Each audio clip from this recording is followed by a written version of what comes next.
दोस्तों देखो, टाइम का बहुत ही प्यारा सवाल है, ठीक है ना। इस सवाल को पहले आप समझ लीजिए, ठीक है ना। देखो इस सवाल में आपसे क्या कह रहा है कि विपरीत दिशाओं में चलने वाली दो ट्रेनें प्लेटफॉर्म पर खड़े एक व्यक्ति को क्रमशः 25 सेकंड और 32 सेकंड में पार करती हैं और वे 30 सेकंड में एक दूसरे को पार करती हैं, तो उनकी गति का अनुपात आपको बताना है, ठीक है ना। तो अगर इस सवाल को अगर 2 सेकंड वाला सोल्यूशन मैं आपको बता दूं तो मेरे चैनल को सब्सक्राइब करोगे आप? बताओ, है ना। देखो इस सवाल को सॉल्व करने का जो ट्रिक है या कॉन्सेप्ट आप कह सकते हैं, उसको आप लिख लीजिए, ठीक है ना। देखो कॉन्सेप्ट ये है कि जब भी आप टाइम पे एलिगेशन लगाते हैं तो स्पीड का रेशियो मिलता है, ठीक है ना।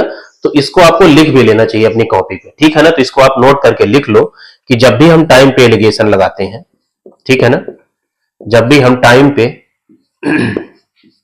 एलिगेशन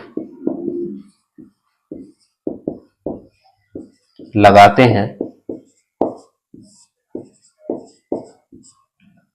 तो स्पीड का रेशियो मिलता है, ठीक है ना। एकदम बच्चों की तरह पढ़ना चाहिए, ठीक है ना। जैसे आप बचपन में पढ़ते थे लिख लिख के, वैसे ही पढ़ना चाहिए, ठीक है ना।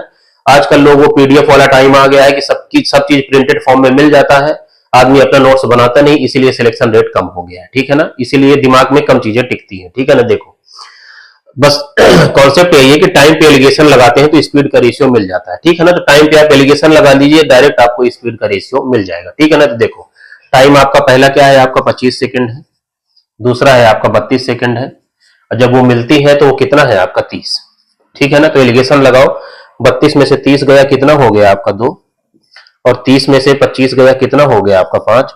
तो जो स्पीड का रेशियो होगा वो 2:5 होगा, ठीक है ना। ये आपका स्पीड का रेशियो है 2:5। तो कहां है, तो ए पार्ट आपका आंसर हो जाएगा, ठीक है ना। तो आपको इस चीज को याद रखना है और लिख भी लेना चाहिए अपने नोट्स में कि जब भी हम टाइम पे एलिगेशन लगाते हैं तो हमें स्पीड का रेशियो मिलता है, ठीक।